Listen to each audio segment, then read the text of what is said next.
gorgeous. So I feel like the world needs some more love right now.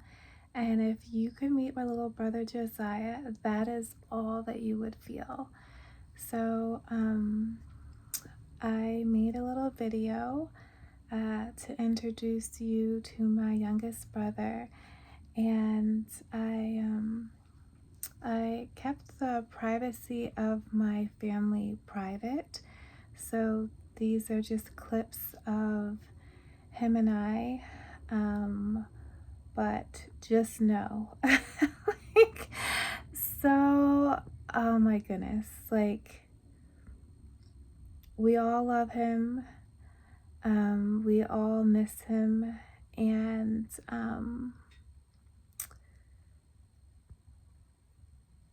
meeting him,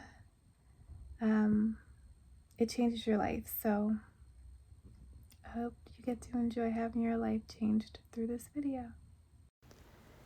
My youngest brother had the largest eyelashes that I've ever seen on a human being, and he also had microlissencephaly. Micro means small, lys means smooth, cephaly means head. So his head was small. It was cute. And you know how our brain has wrinkles in it called gyra? His brain didn't have these, so the nerve connections to see, walk, and talk weren't there, and the doctor said that he would only live to be 2. He lived to be 17, 15 years longer than they ever thought possible, and when he died it was like a child dying because he was so tiny.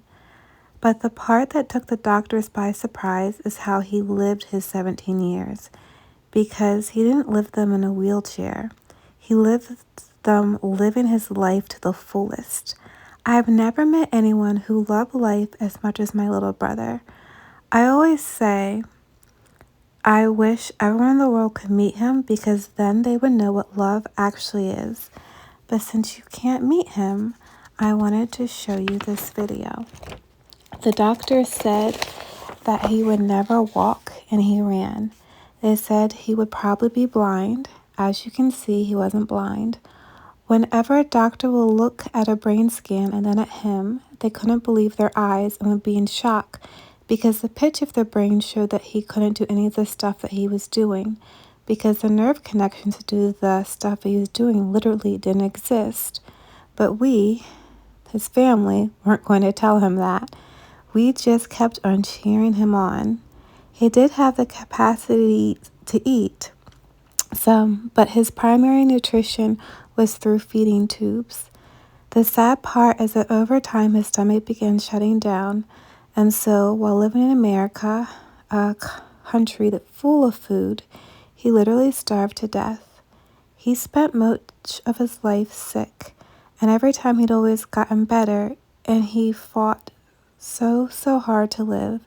I'm so proud of how hard he fought, and the family, all of us, we each joined him in this fight in our own way.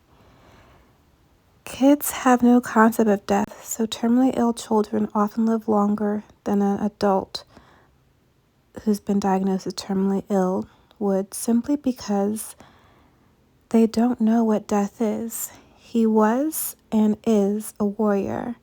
I say is because ever since he died, he's been the most undead person I've ever met.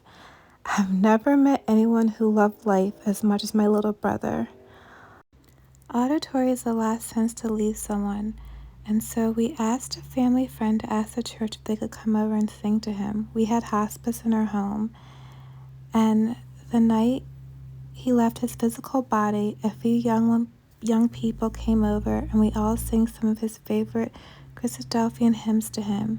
He loved the show Imagination Movers, and when the show was taken off from TV and we couldn't find him for him to watch, I reached out to them. I found a contact on their website, and Scott from Imagination Movers emailed back an episode and bought it so my little brother could still watch his favorite show. He was so happy when I put it on and started playing.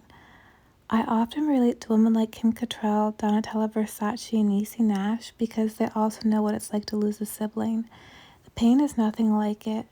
I once left a comment on Kim Cattrall's Instagram, and she liked the comet. And this sounds woo-woo, but I always felt like she liked the comet because energetically she could feel we both know what it's like to lose a brother.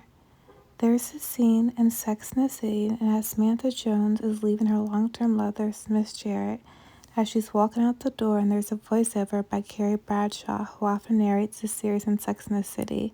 As Kim Cattrall, aka Samantha Jones, is walking out the door, you hear Carrie say, "Some love stories aren't epic long novels. Some love stories are short stories."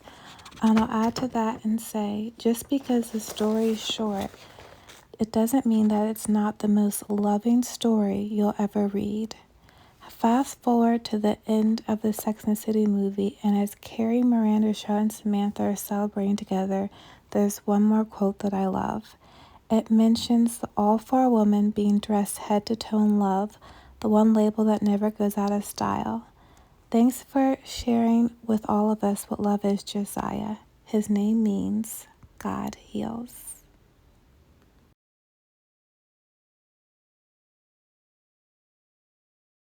Where's Josiah? Have you seen him? Have you seen Josiah? No.